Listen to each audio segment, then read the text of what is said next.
Giddy up. All right. Welcome to episode 2 of the TLDR podcast. Thought we jump straight back in and record our second one. This is Tom here for those that don't know, and I've got Luke sitting to my left. Been pretty exciting to kind of get this journey underway and have the first one in the books, and really cool to get some feedback from friends and family and those that have been listening. So thanks to those that have been doing that for us and sharing their experience and what they're getting out of this. I think one of the main things to get out of that is maybe that we should probably tell people a little bit about who we are. So kick off with a bit of that. My name's Tom. I worked in the fitness industry for coming up 12 years, I think it is. Based originally in Perth, or grown up in Perth, travelled a little bit, played sport in Europe briefly. Came back from there and really dug into my fitness career, and since then I've kind of gone on to working as a PT, working in gyms, managing gyms, etc. Moved over to Adelaide at the start of this year. Been here for 12 months now. Bumped into this bloke, formed a bit of a friendship through fitness, through health, through wanting to gain more knowledge and just constantly wanting to grow. I think is probably the biggest thing that connects us. And here we kind of are. And I guess this podcast is not just related to fitness or health or anything like that, but kind of around the idea of what people our age go through on a daily basis, not just the good stuff, and probably not always flashy. There might not always be super exciting conversations that you guys can tune into, but it could be anything from health, wealth, relationships, not financial advice, but financial advice, kind of anything, all the things that sport, athletics, growth, personal development, professional development, all those sorts of fiction books. I don't really know. I'm just looking around my lounge room now and seeing things. So, our favourite decor. Yeah, favourite decor. Those sorts of things. So that's kind of the premise, or a bit of, just basically very conversational, and the kind of chats you have with close mates each day, over a coffee, over a beer, over a wine, whatever it is. Those sort of chats where you kind of get a little bit deeper on certain topics. So that's a bit of me, a bit of what we're about, what we're trying to create here, I guess, on the podcast. What about yourself, Luke? Maybe share with some of the listeners about a little bit of who you are. 27. I've been in the fitness industry for coming up on 10 years now. So basically my entire adult life has been involved in the fitness space in some capacity. As you kind of summarise with your career so far, it's pretty progressive in that you and I are very similar in the sense that we are kind of chasing the next thing pretty consistently. 100%. I'm not sure what your timeline is or how fast of a cycle that is for you, but I've found that it's somewhere between the 18 to 24 months, and I'm looking for the next thing. Yeah. I'm kind of allergic to stagnation, I guess, in a way, where I'm constantly just like trying to extract as much as I can out of something and then moving on. So given that that's how I am, in 10 years I've obviously seen quite a bit of, or quite a few different areas of the fitness space, from starting as a PT to getting involved in footy clubs to owning a gym now for the last 9 or 10 months. Yeah.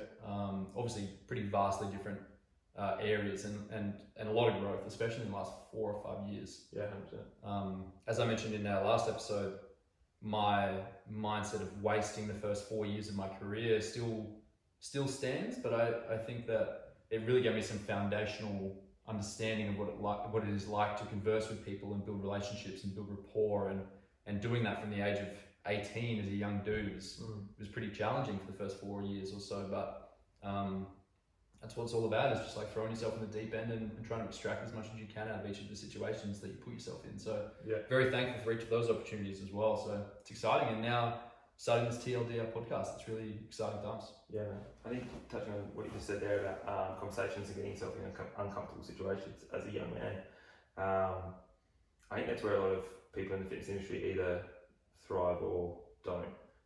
It's being able to kind of approach a person, kind of cold approaching instead of cold calling. Just sit up and go, hey, why are you here? What are you chasing? I can help you. Backing your skills and that sort of stuff. And I think a lot of people in life, not just in fitness, maybe just think it's going to be fed to them on a silver platter. But being in service-based industry, it's definitely, there's a bit of coaxing, there's a bit of salesmanship about helping people realise that life could be better, and you could be the person to help them achieve that. I think that's, like you say, it took you about 4 years. I reckon, I don't know how long it took me, but I don't even know if I'm there yet. But like, there's that unnerving, wanting to approach someone, or like, how do you literally just walk up to someone, build rapport out of thin air and that sort of stuff. And that's why I think sales is in every single business, whether you're a not-for-profit, whether you're a charity, whether you're Amazon. Sales is in everything. That's one of the biggest skills that I think everyone should have, is being able to kind of sell themselves. So it's pretty cool that, it took you 4 years, but 4 years is a lifetime as a blip on a radar, and having passion and pride around a topic definitely helps. Oh yeah, it makes it that much easier to sell, whether it's, as we mentioned in our last episode, if you're passionate about something and it's what you live, then it's easy to talk about and it's easy to sell, and people can see that. People see that you're passionate about something, and if you have integrity in that as well, then it's pretty much smooth sailing, I think. Like, I've based my entire career around just being genuine and being honest around what I can help you with and what I can't help you with, and I'd be happy to say, hey, you're probably better suited to someone else in the PT space. Whereas where I am right now in the gym, I strongly believe that we're at the forefront of group fitness and what that should look like for general populations. I'm not sure what you think. We do the same program, so No, I think it's very good, like especially for the demographic you're after. But I think the whole refer out, like your scope of practice or what you're trained in, should be niched, and I think there's a lot of people out there that are trying to cast their net as wide as possible, and if that's your go, then sure, like, you're gonna have to deal with a lot of shit. Like, if you have the biggest net in the sea, you're gonna catch a lot of shit. You get quite a few fish, but you're gonna catch a lot of shit as well. But if you're very specific with a spear gun, you go, cool, I'm gonna catch the fish I want every single time. You're not gonna get as many, but it's gonna be quality. And I think that's kind of evident across the plethora of gyms that there are and fitness brands that there are out there at the moment. You see a lot of shit, but the ones that are really good, because they rise to the top, or they're swimming against the tide, or whatever it is, for sure. Yeah, true. And I think the types of people that would gravitate towards us would be similar to us, and that's pretty commonplace, I think, among humans. Yeah, you're people that are of similar, I'm not sure, like cut from the same cloth. Yeah, then they're going to gravitate towards each other. And I think that's important, that you try and expand your horizons, in the sense that, kind of going against what you were saying in terms of a sales tactic, but in terms of being able to grow and learn from many different types of people. I think it's important that you try and not stay away from people that are similar to you, because they're the most easy conversations that you'll have, and there's less friction, and this conversation is just like effortless. But conversing with someone of a different caliber, that's where the growth will come from, I think. Yeah, 100%. Someone's discomfort. Okay. From discomfort, absolutely. Yeah, like, sure. that's where you add a string to your bow, and it's the ability to be able to. I say this to quite a few people that I work with, or that I've trained, I guess. And it's like, you need to have the ability to build rapport with someone that is a 17-year-old footy player and a 65-year-old retiree.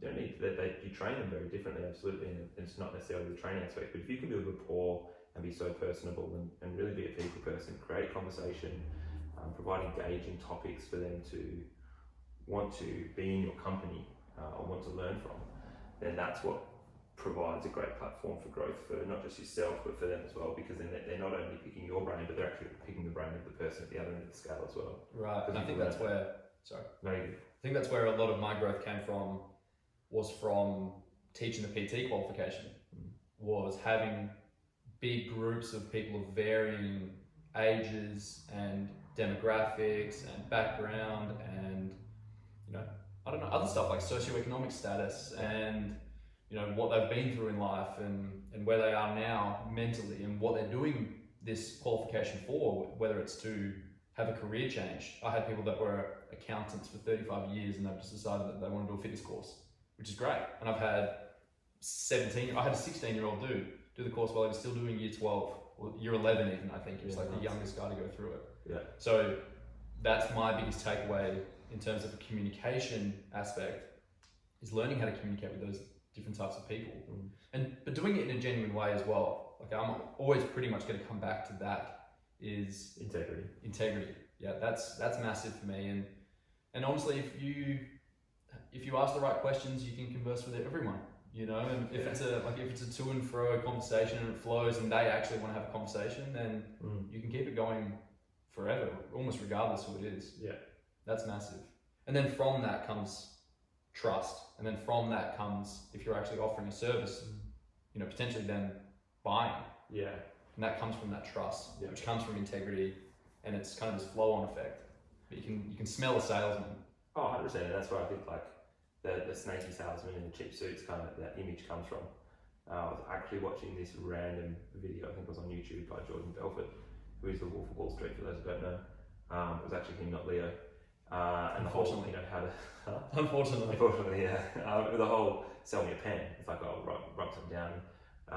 Jordan kind of went into it. It's like, well, no, like how long have you been thinking about trying to get a pen? How long have you been thinking about pens? Like, oh, you know, 3 months. Cool. Like, what do you like in a pen? Like, it's identifying in that person exactly what it is that you're trying to fulfill a need, not just trying to snake a sale. Yeah, true. So as soon as you can get the understanding about what that person did for that, then that's what creates good quality relationships. And sales a word just sounds so taboo. Like I thought, yeah, it true. sounds so like, oh, I want to say create a sale. It's like, well, build a relationship, build whatever you want to put in place of sale. You've got to do that. That all comes from the same thing. Right. That all comes from, you know, identifying what you can help someone with. Another person, Patrick Bet-David. Yeah. Value Tainment. He's the same thing. It's like, cool. It's not about what they can do for you. It's about what you can do for them. It's exactly that. Like for so many people, it's like, cool. How can I help you? And how can I help you? And how can I help you? And then it's like, oh, this person's always helping. It's like, what do they do? Oh, maybe I should reach out to them for that. All about relationships. So. Yeah, I don't really know how to go into this tangent, but I don't know. Well, that's cool. It's a candid conversation, and Patrick Bet-David is a cool dude. Very cool dude, hey? Yeah. Very cool dude. I think that was I think I sent it to you at the start of the year, that YouTube video around identifying goals. Andy Frisella? Nah, it was Patrick Bet-David, and I just literally jumped on a plane to head back to Perth, and I'll try and, I'm not going to say the cringe, link it in the show notes, but like I'll try and find a YouTube clip and see if I can post it somewhere. But it has had so much value. I think it's about 56 minutes, and it was speaking at a conference. And I'm going to butcher it, so I'm not going to get into it. But there's so much. He came from a very similar background to us around. I think he was a gym salesman at like an LA Fitness or whatever they're called in the States, and built an absolute multi-million, if not billion-dollar empire. From being a gym salesman and using relationships as a relationship building as his tact or as his method of gaining sales to grow and to grow and to grow. So yeah, a lot of value in that. But yes, I do remember the Andy Frisella momentum. Oh man, that was a momentum changer. Not to mind the pun, and if you've seen it, you'll understand what I'm saying. But he talks about building momentum, and when you don't have momentum, it's really hard to gain momentum if you lose that. And for me, that's everything. That's like really closely tied with, you know, how I feel mentally. Yep. Is how many opportunities are coming to the surface for me is really closely linked. And for me, that's all about having momentum and maintaining that momentum, and hopefully speeding up over time and not just maintaining the same trajectory. Hence the 18-month to 24-month kind of speed bump where I'm like, all right, what have I got to do to achieve this next thing? Yeah, keep it going, keep the stone in motion. Because when that stone stops, that's like panic stations. Yeah. For those that haven't heard it, it's kind of along the lines of, I think Andy, for those that don't know him, I think he actually created a supplement empire. Now has like, again in fitness, obviously that's what we surround ourselves with. But this particular podcast, he basically had been asked, like, what is one trait that you see all excellent athletes have? And it was this case of like, they have this momentum, and there's two things. It's like they know what breaks their momentum, and so they avoid that like the plague. And then as soon as they lose their momentum, they know what it is they need to do to get it back.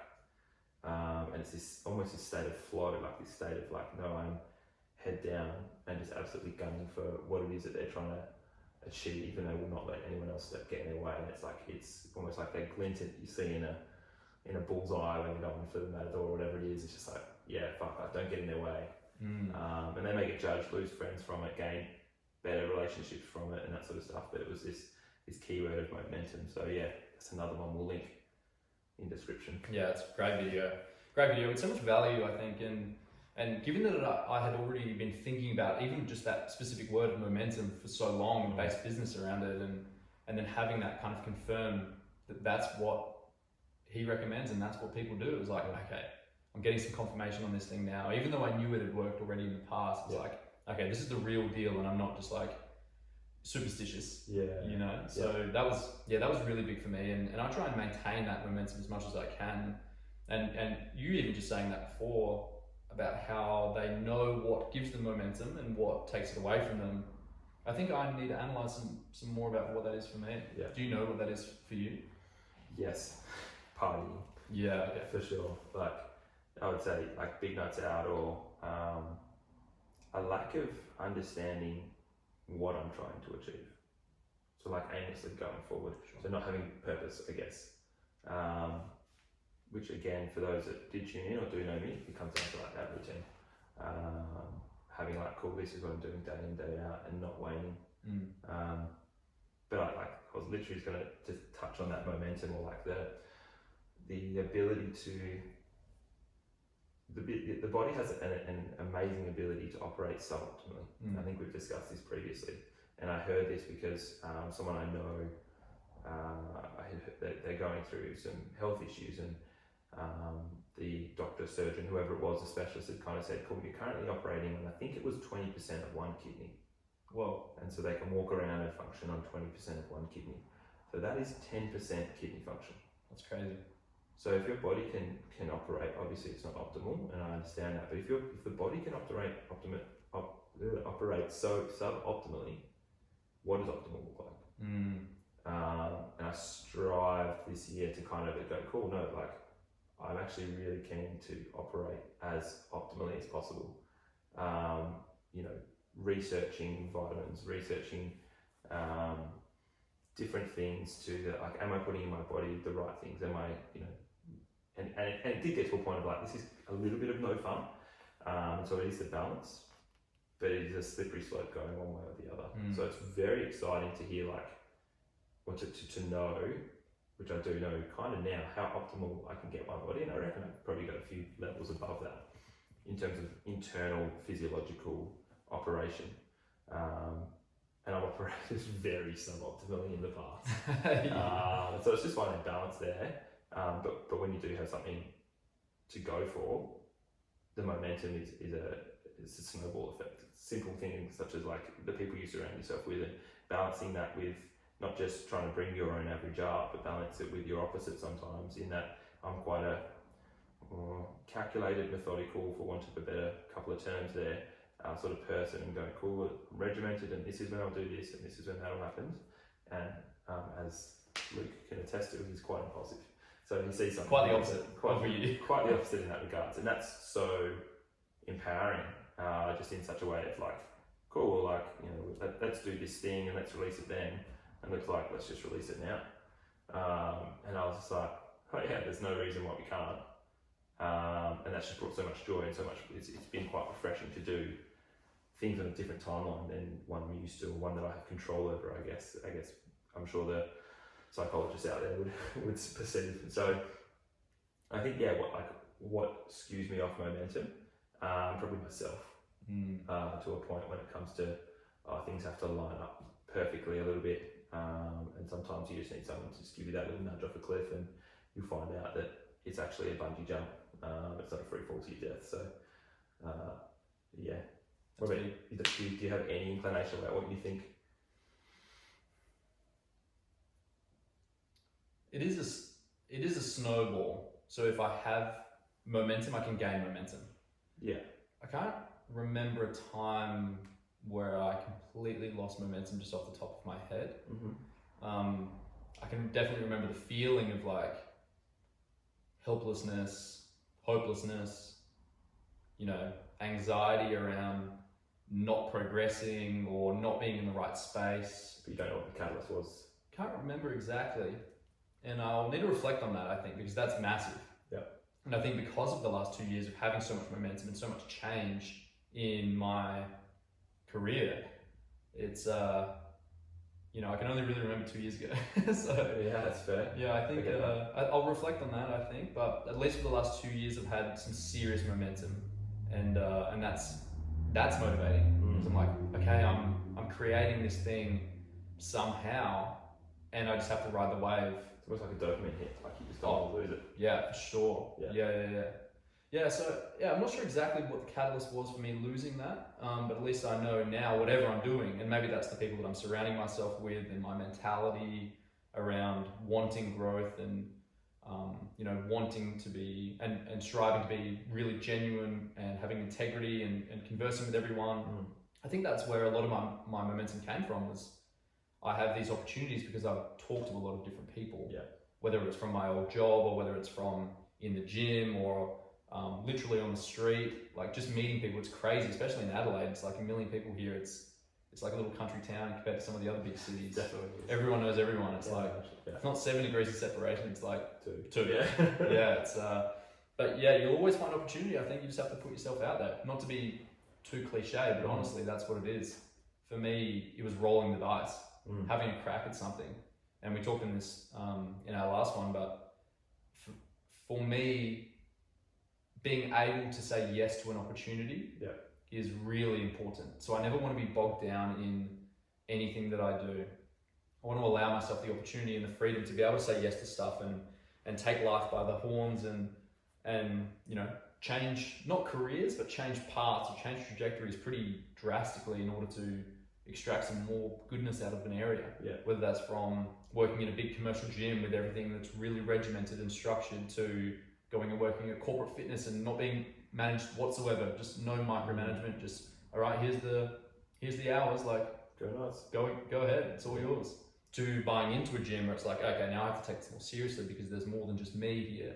It's business partners and hundreds of members and people that see the space and want to get involved, and it's been pretty big change from me just focusing on myself to now, okay, I'm kind of in charge of about 200 people here, or at least the things that I say can impact 100%. 200 people, which is a pretty serious thing. Yeah, 100%. I think that's like bringing it all the way back. It's like having affording yourself the opportunity to have what would you say, the never wanting to have to say no to an opportunity that presents itself, and that's all built through relationships. That comes back to those 4 years that you spent as a grind, building your skill set of, hey, I need to talk to people. I need to talk to people. Yeah.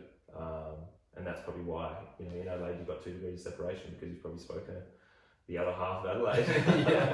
Yeah. I mean, there's probably 500,000 PTs here, so it wouldn't surprise me. It's pretty saturated. Also. Pretty saturated industry, but I think that's actually a good thing. Is how many people go into the industry, because it allows you to separate yourself from the pack. If you have this point of difference, regardless if there's 50 or 500,000, if you've got a point of difference, which could be something as simple as just how you communicate, you'll rise to the top. Yeah. Because I'm not sure what the statistic is, but I think it's like after 2 years of getting your PT qualification, 50% of people, after 6 months of getting your PT qualification, 50% of PTs aren't in the industry. Yeah. After a year, it's like over 75%. Yeah. And I think it's just me and one other out of my class. This is 10 years ago, so it's a bit different, but there's 2 of us out of 35 or something that have actually stuck with it. There's some pretty crazy statistics around that stuff. But the difference between, it's Hayley and I, she's still in the industry crushing it. We just kind of separate ourselves through being like communication beasts, I suppose, like really putting ourselves out there in the industry and talking to a bunch of people, and her and I were like really good mates throughout the course, and it just like kind of shows, that's who you surround yourself with. You're brought up with each other. I'm sure I could have surrounded myself with some duds and become a dud myself, and quite easily. There's about 500,000 of those in I think there's more than that. There's more than that. No, just kidding. It's a really good place to be here, actually. I have to vouch for it, actually. It's you summarised it well when you said it's a really large country town. I think I've turned all corners here, just up the road near where we're based, and bumped into someone that I've already met, or someone through someone and stuff like that, or they like, you know, someone I play hockey with or played hockey with works around the corner and all that sort of stuff. Oh, I didn't know you were here. It is a very friendly place. Not to say Perth isn't home, but Perth is a little bit of all of the capital cities, I feel, just because it's so remote. So they've taken little bits of Sydney, Melbourne. Haven't really spent much time in Brisbane, but there's definitely a bit of Adelaide and that cultural side of it. Looking forward to getting back there, that's for sure. Yeah, tomorrow, right? Tomorrow, yes, I'll be back there when this is getting released. But tomorrow I get to jump into prison for 14 days, having been tested absolutely negative for the vid. But it'd be good to be back home. Love our house back there and see some family, see some friends, spend a bit of time at work as opposed to at home, which would be quite nice. Interact with some of the team and that sort of stuff over there. And Christmas and all the good stuff. Big Christmas fan over here. Yeah, absolutely exactly. Love it. So, it'd be really good to get back home.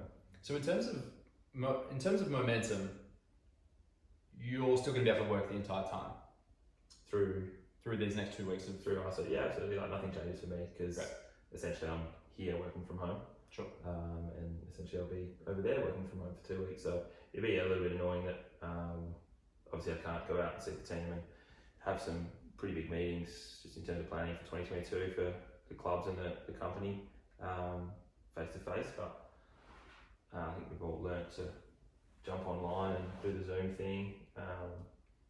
But yeah, nothing would really change in terms of what happens over there. I'll probably just do a little bit more gardening. Yeah, cool. Yeah. What about training momentum? Yeah, look, that's something I am a bit concerned or wary of. I've spoken to one of the guys, one of the head coaches at Aussie Park over there, Ollie, thank you. Bit of a shout out. And if you're tuning in, basically said, hey mate, if you can spare 2 sets of dumbbells over the next 2 weeks. I went ambitious and I went 12 and a halves, purely for arms. Okay. I just do sets of 1s or 2s. Do 1 RM curls, as we were mentioning the other thing. Yeah, you can test it finally. Yeah, exactly. And then some heavy ones just to get some stuff in through the legs. Don't really know. I would have loved to have grabbed a C2 bike for 2 weeks, but a little bit of a big expense to grab for 2 weeks. Do you know of anyone that could maybe program for me? I'm sure I could come up with someone. Yeah, look, I think training momentum is definitely something that skews me in terms of my day-to-day momentum. I was just actually speaking about this with my partner a couple of days ago. It's like I am so much more in a groove when I get up and train. Whether it be the 9:30, 6:50, whatever session I get to, irrespective, I might even go for a run. But my day is just set up for wins early on. As opposed to my previous method of waking up, coming downstairs, jumping on the laptop and either doing a bit of work or watching some YouTube or whatever it is. But it could be educational, it could be work, it could be productive. But I think movement is the best way to start your day. So that's something that I think we've both mentioned that we're going to be doing daily. I'm going to try and once again re-engage myself into the yoga scene. I do enjoy yoga. I used to do yoga every morning, probably for about 2 to 3 months when we first moved here. Now, I'm sure the yogis out there, because there probably is 100 that listen to this. Easily. A few hundred probably. Wouldn't call what I do yoga. But hey, it's movement and I'm getting my body a little bit more mobile, which I definitely found benefit for at the start of the year in terms of how my body held up in its first few months. And then I decided that I could be a young athlete and try and play hockey again, and then it just absolutely got obliterated through the winter months. But I'm going to try and get up, do some form of mobility, let's call it, in the morning, do a workout, and then do a longer stretching session, yin for those that do the yoga, in the evenings. I'm going to try and do that every day for 14 days.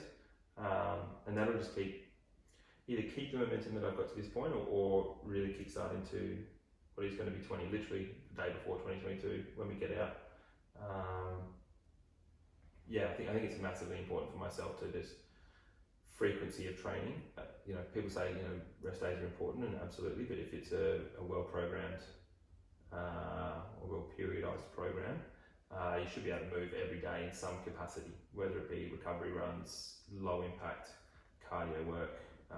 Doesn't have to be repeatedly beating up your body. I think raising your heart rate every day is imperative to long-term health, but also to my own personal momentum. Yeah, couldn't agree more. What about yourself? Yeah, 100%. If I'm looking at the next 2 weeks, kind of to give the same timeline as you, I'm still going to be here. So lucky to have In the free world? in the Other free side of the world. water. So I can maintain that. And we've got a couple of open gym weeks this week in that the programming isn't really specific to any block. So I'm expecting some variety of stimuli in the next couple of weeks, which to me is good. I feel like I give 100% into everything in my training, and we've been through a bit of a strength block in the last little bit, and I feel good, but I'm getting pretty thrashed by this point with a heavy load. So I'm looking forward to some high rep stuff. Hopefully like sets of 12 bench press and lots of bicep curls and not many squats. That summer programming. It's got to be relevant to where we're at in the seasonal cycle. Exactly. In the season, absolutely. Yeah, that's very important. I actually think there's something to that, and I had this chat with some of the guys back home recently around programming, like especially when it's Gen Pop, programming for Gen Pop around their natural cycles of the year.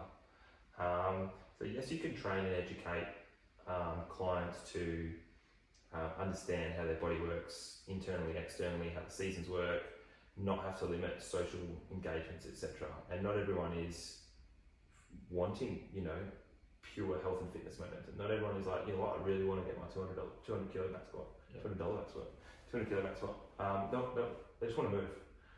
So how do you train for that, or how do you program for that when then you know that the 18 to 27 year olds are going to be out Friday, Saturday night every week?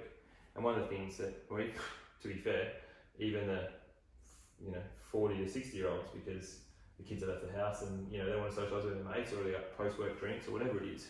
One of the things that we kind of realised or identified is like, cool, well, what does calorie intake actually, if we're getting deep on the health and fitness and nutrition here, but what does calorie intake look like across a year?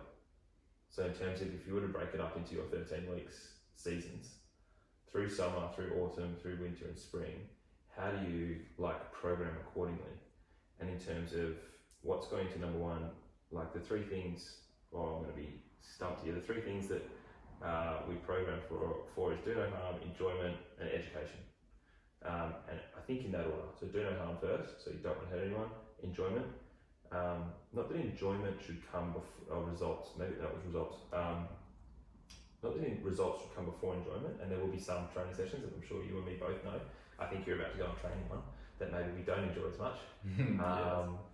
But I think client buy-in comes under enjoyment. So yes, results are going to get buy-in, but if they're not enjoying the day in, day out grind and seeing your face, etc., they're probably going to go somewhere else because they can find that enjoyment elsewhere. So how do you match those up across a year according to seasons? And one of the things we found is obviously comfort food in certain months, calorie intake goes up. They're going to be more likely to wear less clothes in warmer months, whether it be singlets, crops, whatever. So how do you actually focus and give them a little bit of what they want, also whilst giving them exactly what they need when it comes to, maybe you probably want to train maybe some more shoulders and arms, maybe also more back.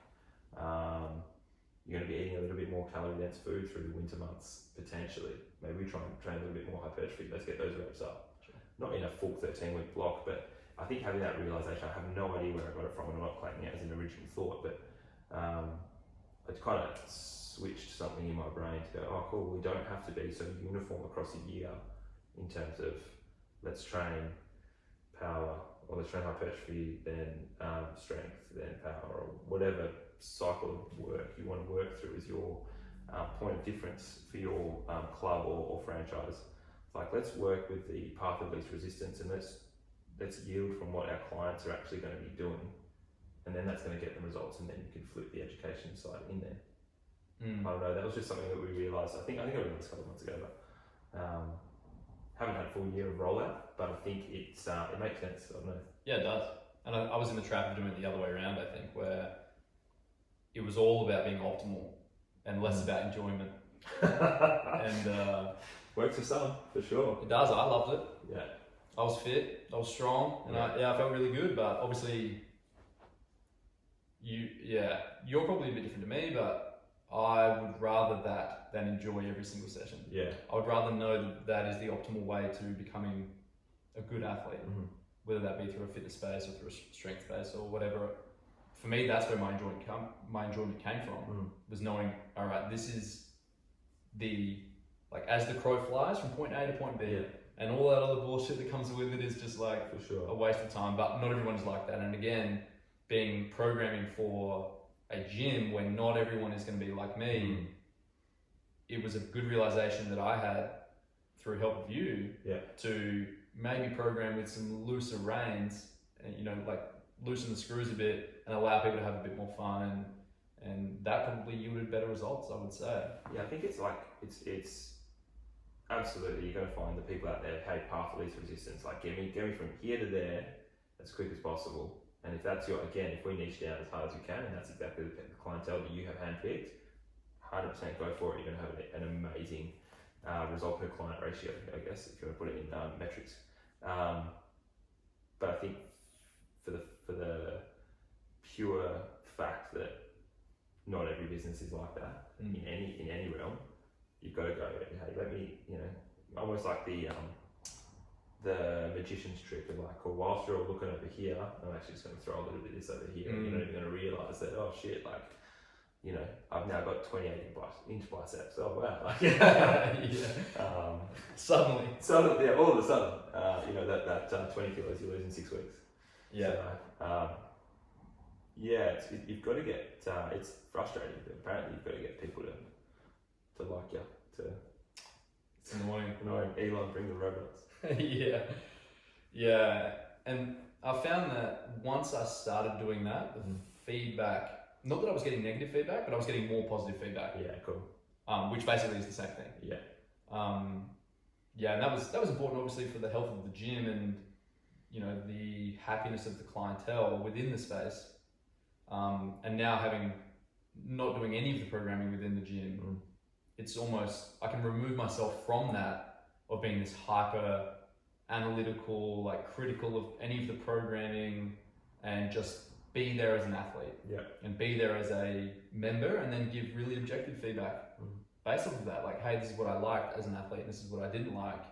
And it's all really, really good. Sick. Yeah. So I'm happy with where that is right now, which is, a good place to be as someone that I probably can't not be hyper analytical.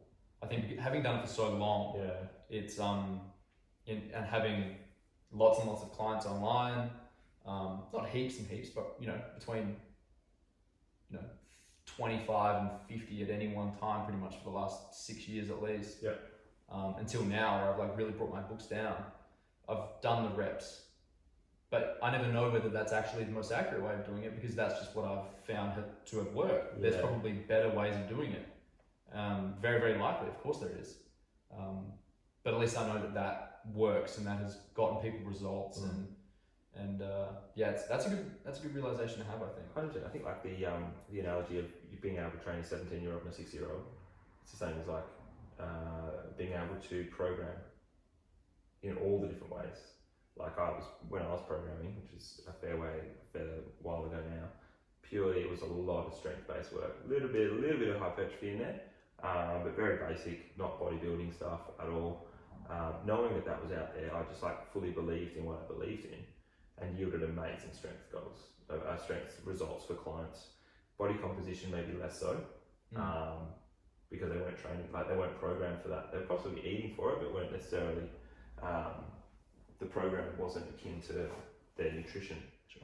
So then learning about even something as simple as, you know, a bodybuilding style, which, you know, for most that get into PT, in that when I did, that's probably was the focus for the majority, and what the education was back when I did my certs.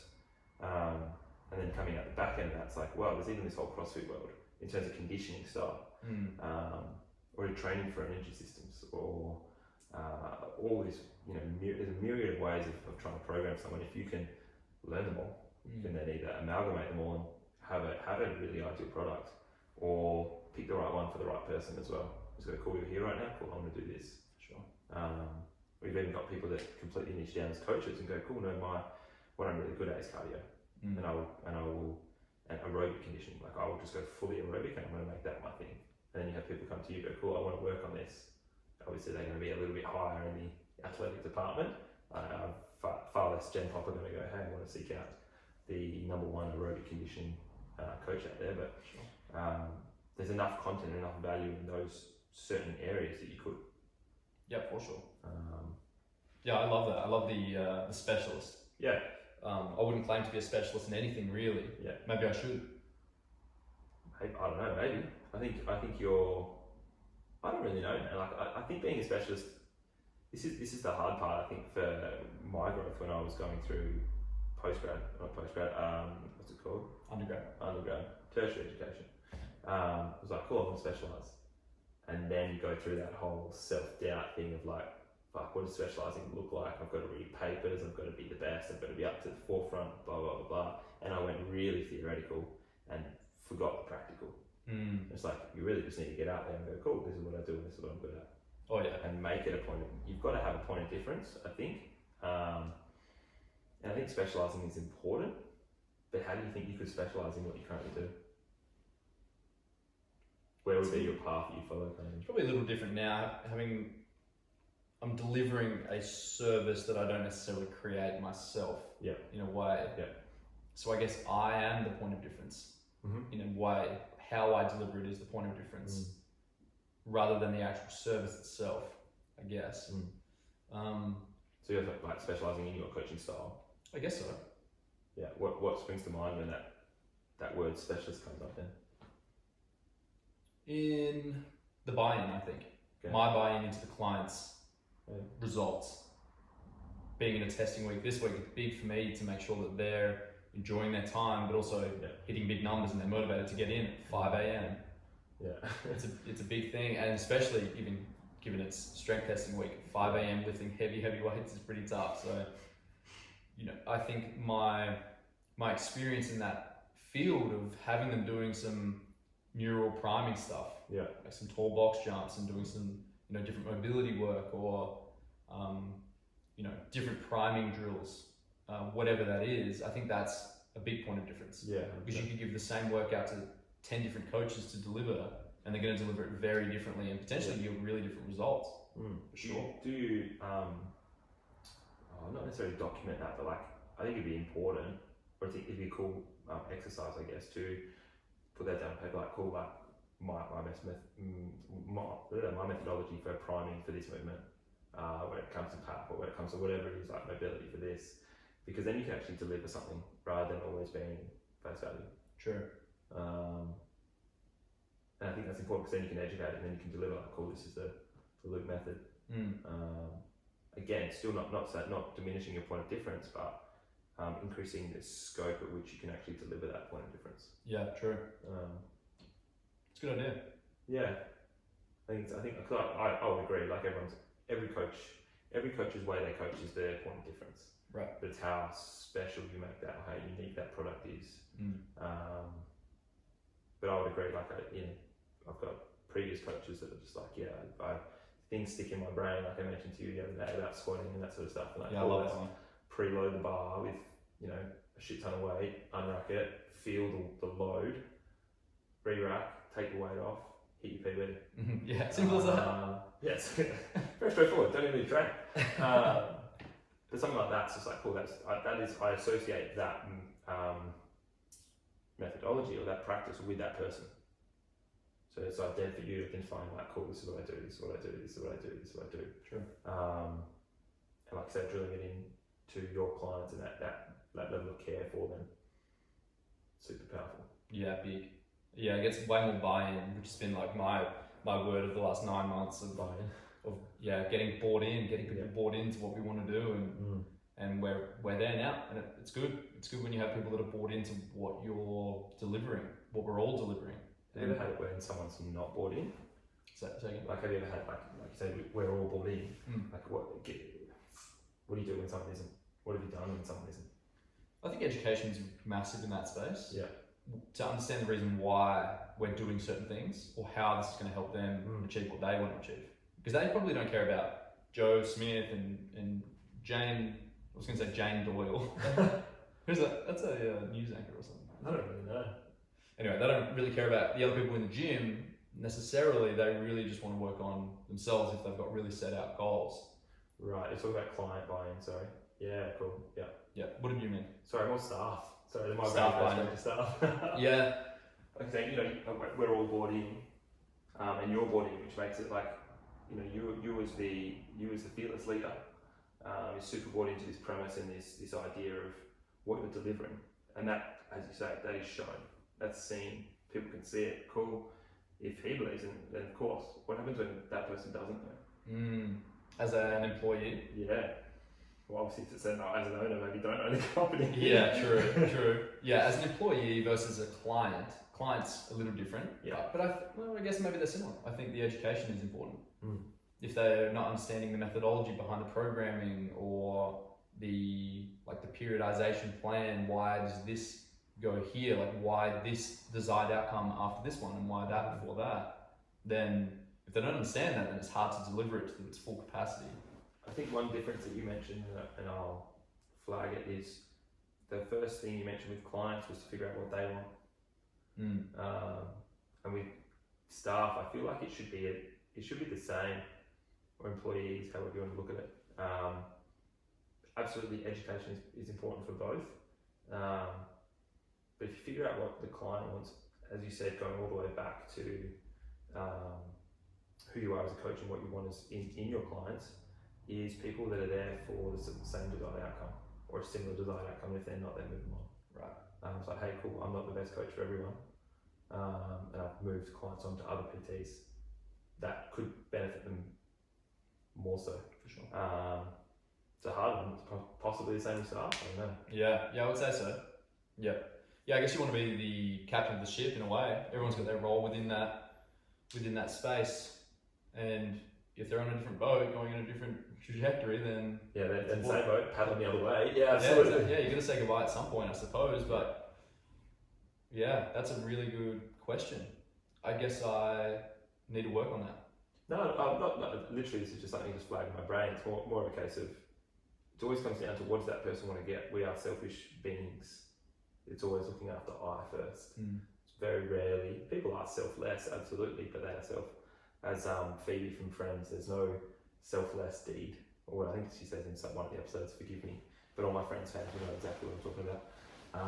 Confrontational opinion, but Friends sucks. Do you actually like Friends? This is the last episode we're doing. Are you kidding? Dude, I don't know. Sucks. Yeah. That's a big call. This is off topic, but I feel we need to dig here. Okay. What do you mean Friends sucks? I don't know, man. I just don't find it funny. I don't know that I would associate funny with it. Like I'm not. Okay. I wouldn't say I don't see it as comedy. I see. It's definitely not comedy. Really? I don't know. That's not the genre I would associate. I don't really know what I'd put with it. I don't know. I think it was just such a pivotal show in some formative years for a lot of people. It definitely stuck around a long time. Yeah, it's stuck around. Oh, clearly 10 seasons too long for yourself. How many seasons? 10. It's 10. Oh yeah, definitely 10. Shouldn't have made. I don't know. I just can't get into it. I feel like. What does it miss for you? Does it have enough something? Maybe it isn't funny enough. Are you a sitcom? What's your sitcom? What's your go-to sitcom? We've gone way off track. Oh shit. Give me some examples. I don't know if I'm a sitcom guy. Seinfeld. No. We're gonna lose people here. You're 4 years older than me as well. Yeah. I'm not sure if that makes a big difference. That's fair. What is like? What's the not the family show that you watch growing up? I don't really know when I watch Friends. Probably The Simpsons, I would say. Okay. Yeah. That's been around a long time. It's been around 33 seasons. But it's turning shit now. I don't know if you've noticed that. No. Well, in the last few years. Yeah. At least. Yeah. Yes. I don't know if they've got different writers or whatever, but you can tell the difference. It's really bad. Yeah. The jokes are lame. When was the last time you watched Simpsons? I can honestly say it's probably been about 8 years. Oh, dude. Oh, wait, this year for sure. Wow. But I haven't sat down and purposely seeked it out. I don't know if that's true. I think you have. No. I definitely haven't. It's only like, what's the time slot? Like 6 p.m. or something? No. Or like 7 8 or one of those. This is shook me. The things you learn, mate. I don't know. I'm not a big TV guy. Unless it's sport. Footy season for me is the best time of year. Don't try and jerk around the fact that you're dodging this friend's dilemma. I just don't find it funny. I was talking to someone on Friday and they agreed with me. Sorry? I was talking to someone on Friday and they agreed with me. He was wearing Friends socks as like a Ironically meme or something. Huh? Like ironically, it's like, no, I hate Friends. Yeah, literally. Yeah, I don't know what it is. Maybe I should give it some time. No, But that's okay. Like I think you've missed the boat. Like I don't think you're going to go back and go, oh hey, look at this. What I don't even know what it was released. 30-year-old show. And I'm Yeah. like, true. But I'm shocked about Seinfeld as well. Not funny. Yeah, look, I just don't like that kind of humour. I don't know what it's just too silly. I think. funny humor. Well, it's definitely not funny. What's your go-to comedy? Stand up. Okay, so you don't really like fake shit. Yeah, I think that's it. Okay, because all stand-up is real stuff that's happened. I mean, yeah. I mean, at least they make it. It's just so silly. I don't know, like the setup of the jokes sometimes are really Clever. not funny. Oh, wait, you talking sitcoms or you talking stand-up? No, stand up is really good. Stand-up's clever, yeah. Yeah. Like the act long jokes. What about like Brooklyn Nine-Nine? Never seen it. Throw a few at me, I'll tell you whether I like them or not. I can't remember too many more if I'm honest. I have have you seen Archer comedy? Maybe watched 2 episodes, couldn't get into it. I like movies. Yeah, go on. Go to comedy movie. Comedy movie? Step Brothers. See, that is like slapstick, basic bitch humour. It's very funny though. Okay, so you're just like really obvious humour. In some ways. Yeah. In some ways. Big not sci-fi. Like fantasy, futuristic, dystopian. Interstellar, top movie for me. Great Like can number 1, 100%. Number 1 Oh yeah. Yeah. of all time. Interstellar. For me, yeah. Wow. Yeah, big fan. Matthew McConaughey's great. I love the setup of it. Great storyline. It is a really good storyline. Yeah, it's Great really good. director. And the Tesseract. Yeah. That's really sick. Great movie. No spoilers though. It's only been out 12 years or something. Are you like a superhero movie fan? No, I haven't seen. I need to get back into Marvel. I think Yeah. and rewatch them all. Okay. I haven't seen the last. I don't know. They release about 15 a year. I probably haven't seen the last 30 movies. Yeah. Okay. Spider-Man was always good. Batman, big Batman fan actually. Okay. Again, Christopher Nolan. Yeah, maybe that's the common thread. Yeah. Inception, obviously love Inception. Inception's great. Yeah. Anything that Leo's in. Okay. Yeah, big Leo fan. I was actually reading something the other day about Leo, about how he's such a big environment person. Yeah. And apparently he took his private jet to receive an environmentally conscious award. Love it. It's just like the biggest oxymoron. Like, Yeah. Oh. I mean, yeah, I guess. I mean, what's he going to take? A horse and cart? Like, I don't know. Exactly. But There's nothing pleasing you. nothing's pleasing. There's nothing, I don't know. There's nothing, he could have gone in between. He went to the opposite extreme. Yeah, I guess. What would have been worse than that? I don't know, rocket ship. I don't know, build his own plane. His own Build rocket his own ship. plane. Like, rather than just like buy a hire. He's probably bought it, I don't know. Don't really know. I'm going to bring this all the way back to momentum and see how quick so easily got off track. We can do that. Yeah, we absolutely can. I did have a question that I either asked and don't feel. No, I don't actually ask. What is your? You said with momentum with fitness, and we're going down to 2 weeks. The next 2 weeks, you've got really good momentum leading into what's coming up. What happens for you when what is your trigger that causes you to get off that momentum train when it comes to training? Do you know? Training? Yeah, purely training. Well, injury is an obvious one. Mm-hmm. Of which I haven't had. Injury. There's a bit of wood there. I'm going to touch wood. Of which I haven't had any injuries for a while. Right. So you won't let the niggles get in your way. Second. It's got to be a substantial injury. You won't let again touch wood. Yeah, because there's always stuff you can do. Okay. Yeah, whether you break a leg or whatever, there's always some stuff you can do. Mm-hmm. If anything, that's motivating in a weird way, because it's like, all right, now I've got an actual task of rehabbing this thing. Yeah. And for me, growing up, it was hamstrings and shoulders galore. Yeah, okay. Lots of torn hamstrings, dislocated my left shoulder a bunch of times. Footy. Yeah. And then from that became an issue in the gym. It's kind of a battle of stability. Yeah. Okay. I guess in a way. Yeah. Hamstrings feel great. Actually had footy training last night, and I'm not playing. I'm doing the strength and conditioning, but kicked the footy around, did some running, and I put up real sore. I'm not sure if it was from the 1 rep max deadlifts 2 hours prior, or if it was footy training, but I don't think you lifted heavy enough for the deadlifts to. 10 kilo PB for everyone that watched and listened yesterday. Was it? 10 kilo PB. Did you not hit Nah. 190 max ever? Yeah. Well, not a lifetime PR, Right. but in the recent history. Right. Yeah. We were talking in our last one about how I was a lot heavier and really strength focused. True. And hit some big numbers then, but it's a recent PR, which I'm happy with. Yeah, absolutely. On the straight bar. What's your current body weight? Do you know? 80, low 80s, 82. Okay. I believe. Take that. Which is I'm pretty happy with it. 82. I must be lighter than that then. Sure. Yeah, you're 72. I reckon. 72. Wow. I don't know. Suddenly here, strong breeze will throw me away. Yeah. Thanks, mate. Nah, you'd be mid I high was 70s. sick with 3 C's, surely. Oh yeah, you can get it up there. Let's Get up those calories like we talked about. Yeah, that's fair. I did have the missus come home after the last podcast and go, "Have you had your chicken rice?" She opened the fridge, saw some raw chicken. Did you eat today? I heard you needed to eat today. I was just like, no, that's for tomorrow. This is kind of the premise of what we're doing though, is holding each other and others accountable. Absolutely. And we've talked about it now, so you've got to do it. I've got to eat your chicken every day. Yeah. We're actually trying to do a little shopping list for ISO. And I was like, yeah, cool, I need chicken, I need rice. Dude, 2 staples I think. Get some greens in there and get some different colours and man. Some red meat, some fish. Yeah. Yeah, coming back to your original question of momentum in my training, it's if I'm injured or sick, 2 pretty big ones.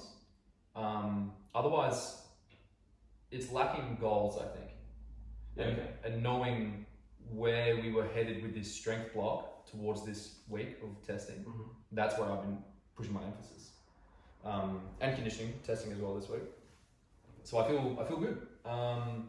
I'm excited to have the next program released where I know exactly what we're working towards, so I can set new goals, extrapolate and create new goals. So you know what you're working towards post this week at all? Before this or after this week? Like from next week. I know you mentioned previously that you want a 20 kg increase across the board. Yeah. So that's currently a 210 dead. This end of the year. End of next year. Yep. Yes. Not true. 210 dead. Yep. You hit 75 strict press. No, 67.5, which I was pretty disappointed with. Yeah, right. If I'm honest. 67.5. Yeah, I know. Bad shoulders. I think my shoulder's about half size yours. I think I hit 65. Yeah. Anyway, I think we'll work on that. You're calling me out. Yeah, I am calling you out. That's fair enough. You I was called pretty me 72 disappointed. kilos. You said I was 72 kilos. Yeah, I've earned that. I think, I'm pretty disappointed with that. So what do we think? So is that it? It's like, do you have any other fitness goals for next year? Currently, no. For the end of this year, though, it's maintaining consistency, which won't be a problem because I'll train Christmas Day morning. I don't really. Yeah. It doesn't. Oh, I'll go for a run. That doesn't really bother me. So I'll stay consistent, which I'm 100% sure I'll do unless something happens. And then into next year, I guess it's back on maybe some size gain, maybe some body recomposition stuff. Yeah. Okay. Possibly. Maybe go through like a mini body weight cut. Cut? Okay. You said gain and you said cut. What do we go? No, cut. Both. Get bigger, get leaner. Yeah, I think so, or at least maintain as much as I can. Yeah.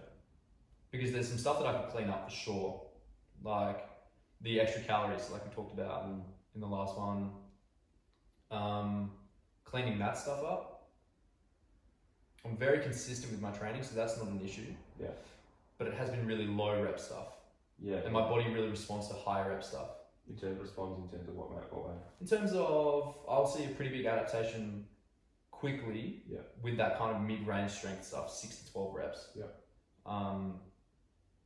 Sorry, adaptation in terms of growth of like physically? Yeah, physically. Yeah, okay. Yeah, physical change. Yeah, well. Will happen pretty quick.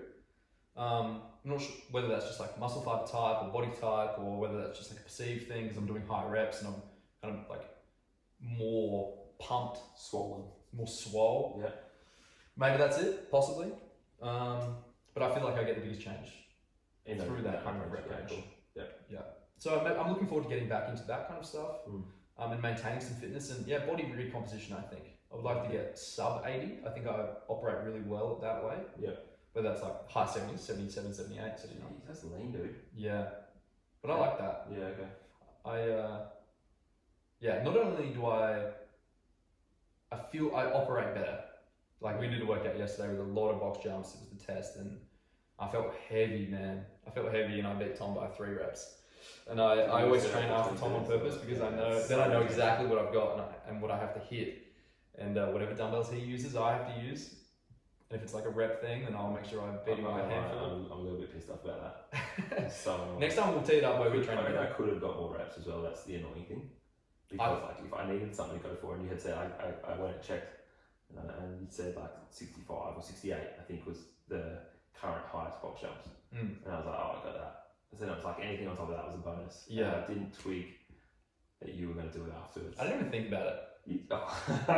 Until you go, what dumbbells did you use? Oh man, I had to make sure. I was going to grab the 15s or something.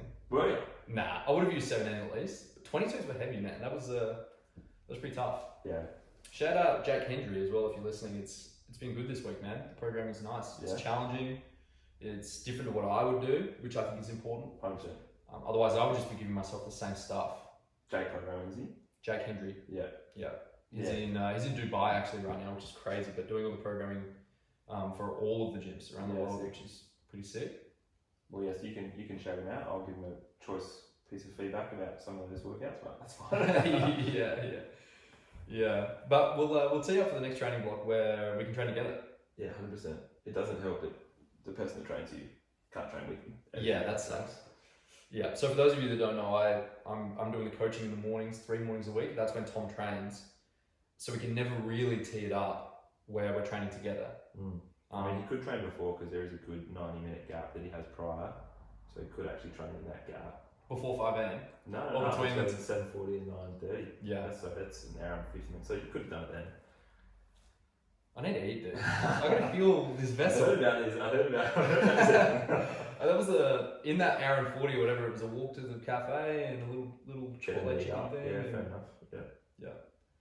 But that's what keeps me going, I think, is having those goals set in place. Those little goals, yeah, 100%.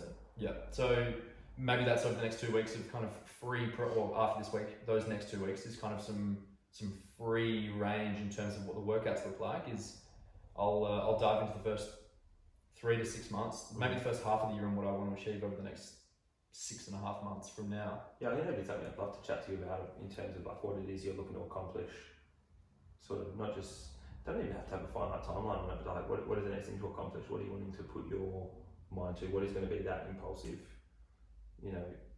trigger that gets switched? And again, you're an opportunity man, so when an opportunity presents itself, you want to be able to take someone up on it. So whereas I'm very methodical, so like I said, I've laid all out exactly what I'm looking at trying to set myself up to accomplish next year. Again, for that accountability measure of like, cool, let's maybe just speak it into existence, see where we're at come 3 months, 6 months, podcast episode number 260, whatever it is, and at least look back, at least in 3 months. If we could get that done by Tuesday, that's right. Look back and kind of see, like, cool, how much of that did we follow or did we not, or what presented itself that maybe was a bit of a roadblock. Did we choose to go around it or through it, or did we choose to turn around and go, cool, that's not for me, or whatever it is? Because I think that's not necessarily goals are humbling to acknowledge, but I think it's definitely an interesting concept for this time of year. The reflection, the putting out to the universe, the eye-rolling new year, new me bullshit that comes out. Why can't it be new year, same me, slightly different goals or slightly different outcome, slightly improved outcome, because I really don't want a new me. I'm pretty happy with the one I got. So for sure, a lot of people aren't though. For sure, they should join a gym. I reckon they'd be slightly happier. Yeah, I think so. Getting around a community is big. I trained by myself for the longest time, and I used to love it. But ever since getting involved in doing group stuff, and I kind of had to as the owner of the gym. I didn't have to, but I did because I'm 100% into everything. I'm head first into whatever I do, and for me that was getting involved in the workouts, and it was the best thing I did. Yeah, and there's something about it, Like it's addictive. Yeah, it's definitely like you feel like you missed out if you haven't gone. Yeah, there's like some FOMO in there. Yeah. And also not playing footy now, it's important for me to scratch that competitive itch. Yeah. Even if it is like, hey man, how many reps did you get? I'll just make sure I get 3 more. Yeah, that was important for me in the fitness space. And it's a good test of discipline, and it allows you to keep each other accountable as well, just like football for me. Where last Tuesday I didn't rock up to the gym at 6:50 a.m. and Tom made sure he sent me a text like, hey man, sleep in today? Or Mentioned that every day since, yeah, which has kept me consistent at least. Yeah, that's true. But yeah, big fan of it now. Yeah, the only stuff that I'll do individually is just long distance running. Yeah, I could be long distance running with people. Nah, I'm a talker and I hate not, if you can believe that. Sure. And I hate not being able to, because when I'm training, I'm head down and I'm tunnel vision. Yeah. And I would do the same if we were running together, and I feel bad because I'm not talking to you. But you probably don't want to talk anyway. I feel bad. Yeah, you probably don't care, but some people might. I'd actually be, now that you mentioned that, I'd actually be curious to run with someone and purely for, like, not for pacing, but just for that, like, that keep going. That keep going. Cool, no, you said you're going to do 12 today, don't stop at 10. Yeah. Or whatever that is. I've done some long runs by myself. I remember one, it was 28 Ks and half an hour in my AirPods died. Coast or something? What's that? Was that from the hills to the coast? Was that No, it was a big loop actually that was a 21. Yeah, okay. From my place to whatever beach it was, West Beach or something. It was pretty much bang on 21.1. And that was good. That was my first long run of getting like that half marathon. And then I ran some 28s and some 30s from then. And yeah, I remember this one 28. It was, I think I left home at like 9 p.m. or something. What? And I love running in the dark at night. Like there's a pretty big correlation between my mental health and how much I run. Yeah. So I was in a pretty bad place, and for me that like running was just the cure for that. And I set out in this big 28, and I had my Camelback, and I had like some diluted Powerade stuff in there, and I had a couple of bananas and whatever in my AirPods, and I started off and I was listening to some music, I think, like just some calm stuff. I'm not big on like really hype motivation stuff if I'm running. I want to stay parasympathetic, so I listen to like really chill, like lo-fi type stuff. Anyway, 30 minutes in, it's nighttime, it's 9:30 by this point, and AirPods die. And I'm like, well, I'm not turning around. Not me. So I'm running down like this track that basically follows the river. And I run all the way down, and then, you know, I'm like halfway by this point. I'm like, I don't know how long that would have been. Maybe an hour and a bit, hour and 15 or hour and 20, something like that. And I'm like still just trudging away. By this point, it's like after 10 o'clock, and I'm just like slogging away. But you learn a lot about yourself when you have to just, like the only thing you've got really to listen to is the rhythm of your feet and your breathing. And it's kind of, you get into this like meditative state. You learn a lot about yourself. I think that's important for people to not just mask the hard work by like thumping bangers in their ears in terms of like, you know, heavy music or even just any music or a podcast or whatever. Like just sit in your skull for a couple of hours. It's pretty tough. It's daunting for a lot of people, I feel, and myself included, for that exact reason. Just like silence, like what? Like I could be consuming right now. Right. And I think that's what's been put out to society, of just like consumption. This need for consumption of, be it knowledge, be it sound, be it visual. Because I absolutely the same. I think I can think of two distinct moments in my life where that has come to fruition. Both I like the being alone with your thoughts almost. One of them was my first half, and I hadn't really been training at all for 2.5, so I thought, fuck it, why not? I'll wake up one morning and go for a run. And it was an out and back. So it was one of those, like, and to that point, I'd only ever run 14 kilometres as a max, and that would have been a year or two, maybe even longer beforehand. So like, literally hadn't done any long distance running, and was literally from our house, for those that are listening in Perth, from Leederville, I went basically through Kings Park, down by the riverside, went up Matilda Bay, round to the Narrows, and then back up Kings Park, and it's literally up Kings Park. Right. And I'd gone to myself like, oh, there's a sick Rogan podcast, and I listened to him interview Tony Hawk. Fancy. And that goes for, I can't remember, maybe an hour. It's not a long one. It's like an hour and a bit. let's call it an hour and a half, right? And my half, it might have been 2 hours actually. No, I think it was like just over 2 hours. Because I was like, cool, my half should take me about that time. So you're saying half. That's Half a half marathon, 21.1 kilometers. Yeah, sorry. And it's important that you include the point one. Yeah, of course. Absolutely. Oh, you haven't completed that it. half marathon. Just for one second, yeah. that run from my place to the beach was Yeah. like, it was 20.9. So Yeah. I was just doing 50-meter like Sprint after that until I hit Yeah. 21.1 on my watch. So I'd done this, like I mapped out this route that I was like, yeah, fuck it, I'll go through here. And I kind of got lost through Kings Park. Anyway, I played podcasts at like 1.5 speed. Oh, yeah. So I was done. Of course you do. quick. That's, yeah. The ultimate consumer right here.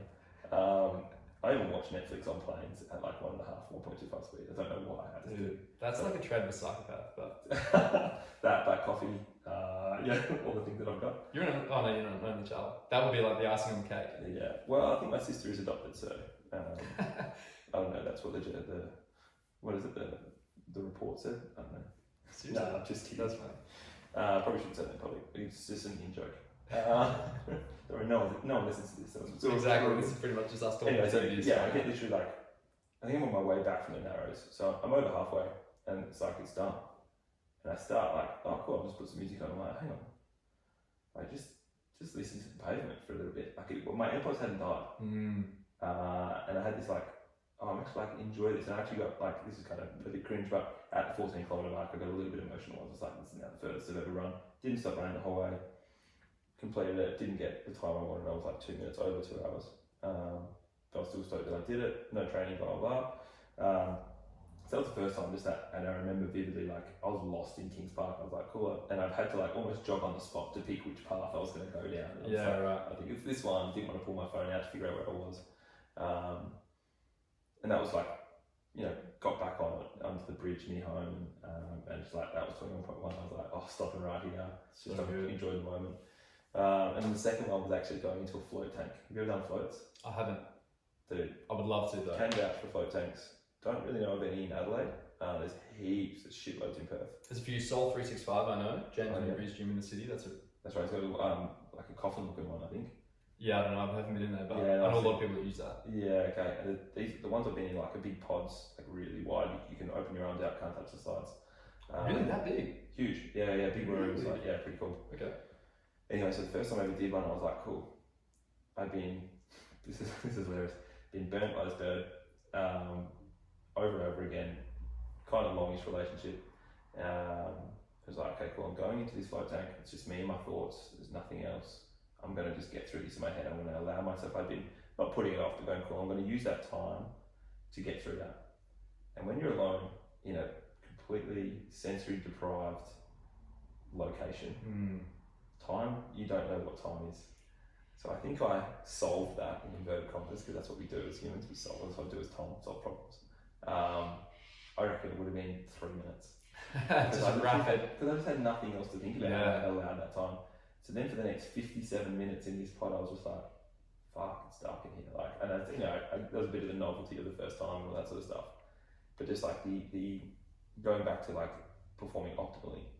Yeah, I was just about to say that. Yeah, nice of the glint. Yeah. It's like, bam, like when you've got no distractions, Oh my god. how that's much huge. better can you perform and how quickly can you get tasks done? Like that's why there's Pomodoro timers and like just attention to As well as what? Pomodoro timers. What's that? I'm going to butcher this, but it's like 20 minutes for it to like, science research came out, it's like if you look at if you imagine a bowl and put that in a graph in terms of time allocated to a task, you're most productive at the start and at the end. Yeah. So what is the optimal time for start and end to make sure you don't dip too much? Right. It's like 20-25 minutes. And it was the Pomodoro method. I don't know why. Pomodoro means tomato in Italian, for those who don't know. Okay. It's like 20 on 5 off or 25 on 5 off or something like that.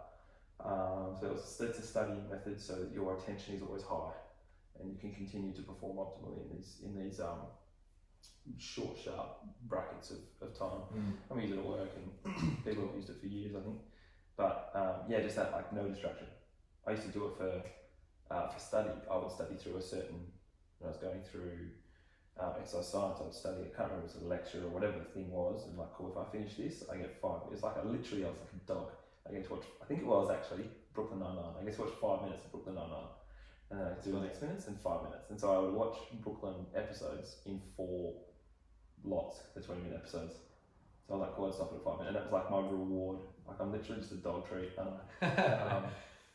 Yeah, it's quite, but going back to that, it's like when you're clear of thoughts or clear of distraction, how productive or how, I guess it's not always about production, but how much you can achieve being inward, I guess. Yeah, I totally agree. Yeah, that's big for me. And I think that's actually maybe where I lose a lot of my motivation, is if I haven't brought my attention back to what I'm doing right now. Yeah. Whether that's, and often, hopefully, it's nothing sometimes, where I can just do nothing and bring my attention back to like simple stuff like, like just before I came here, I took the dog out for 40 minutes. Yeah. Just to think about this and what we're going to talk about and get myself in the right frame of mind in order to converse in a deep way, in a way that people want to actually listen to and not just be like bad company. Still. And that's important, man. And that's what I get out of running long distance. Yeah, fair. So do you now run distance with music? I've ran for a while. That's maybe one of my goals for my consistency over the next little bit is running more. Yeah, okay. What that looks like in terms of goal setting, I don't know. Maybe building up to another half marathon. Marathon. Half marathon, 21.1 kilometers.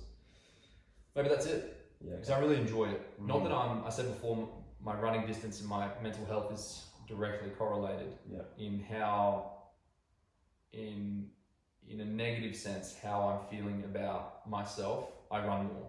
And there's a direct correlation. You'll see just like a steady graph.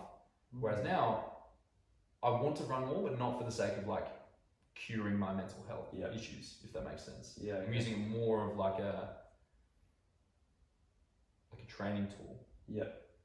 But when you said before about the emotional side of things when you're running, I've felt like the lows of lows and like the peaks of ecstasy during runs. It's crazy. I was listening to an ultra marathon runner, I can't remember his name now, but he says that across a 100-mile race, which is 160 kilometers, which is insane, he will feel an entire lifetime's worth of emotions in that period. That's nuts. Crazy.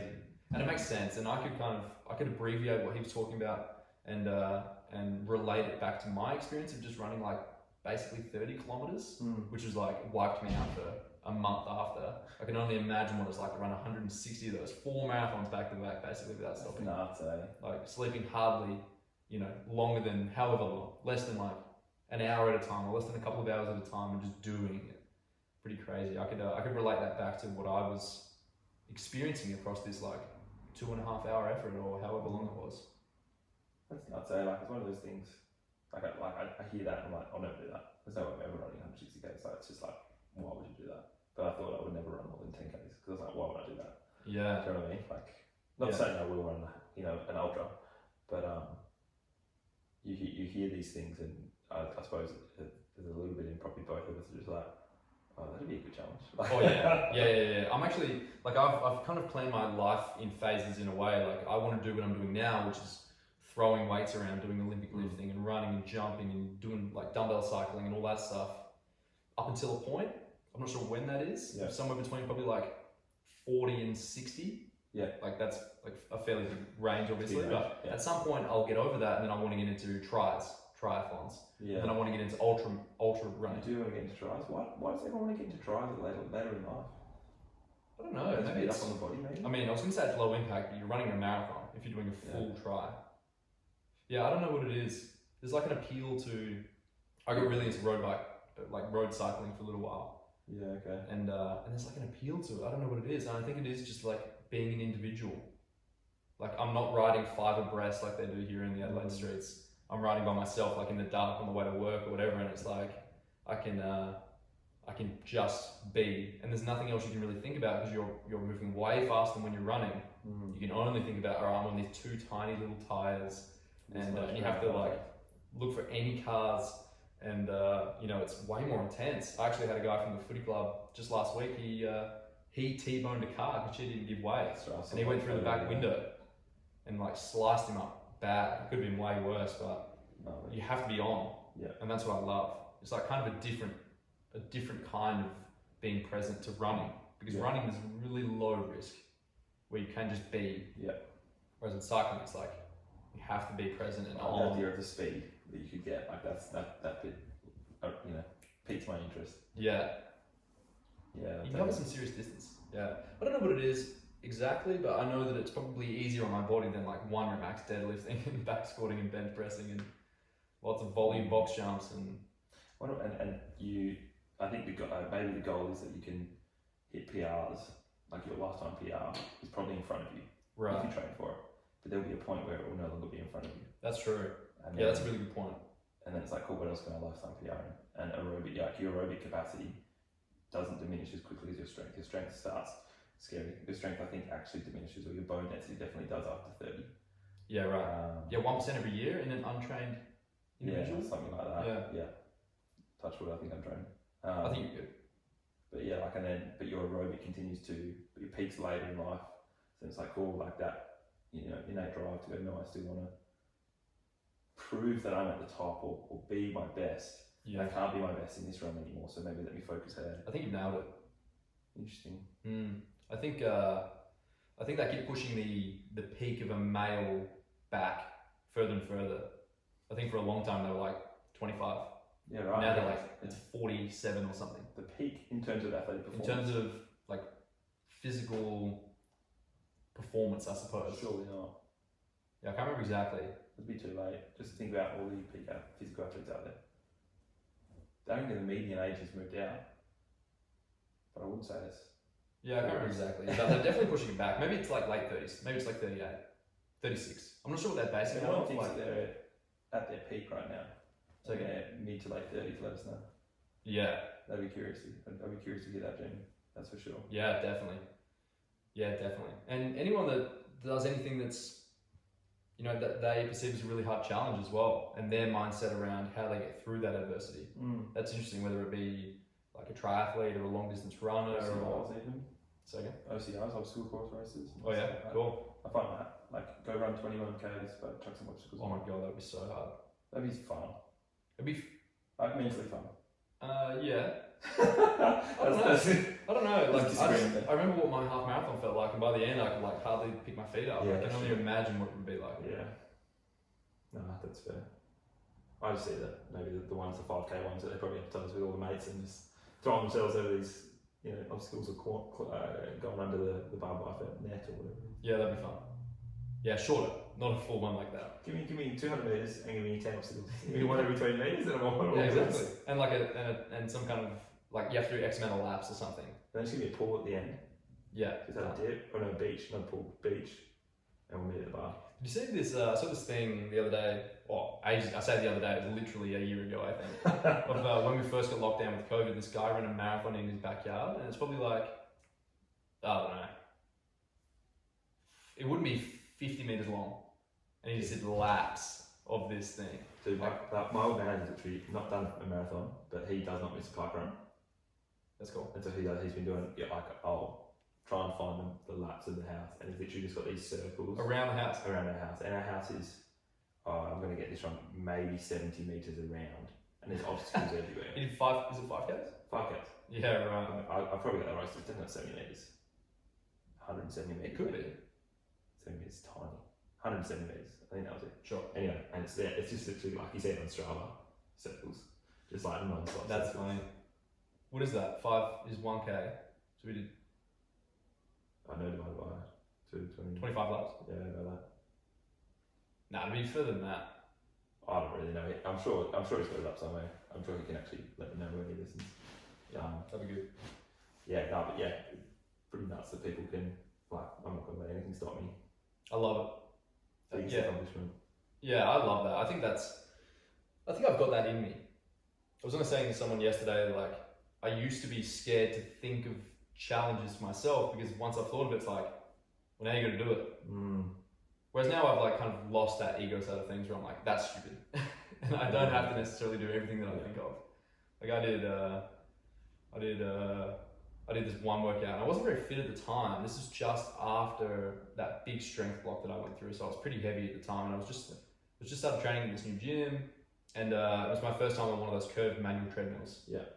And I ran, I think it was 20 Ks. Jeez. But every however long, every 3 minutes or something, I would jump off and do 15K bar swings. And it took me a long time. Just And yeah, I guess. It took me a long time, and it was in like a shed, and I was in the top floor. And I remember getting home, and I was absolutely shattered by that point. Yeah, no shit. Like, done. I'd never really experienced anything like that. No workout as long as that. I can't remember exactly how long. It was over 2 hours though. Yeah. Or maybe just shy of 2 hours. Yeah. And that night I like woke up in the sweats, and I googled it, and it's like if you've ever experienced any kind of really, really high intensity effort that is out of the normal, your body will just like go into panic and try and like shock or something. cool you down basically. So I remember waking up in like a pool of sweat that night. It was crazy, and then I got so sick. No. Yeah, yeah. If you can believe that, I'm surprised. if you can believe that, I was so sick. And that's an example of me losing momentum, I guess, is that I push and push and push and push and push until a point, and then my body's just like, nah, man,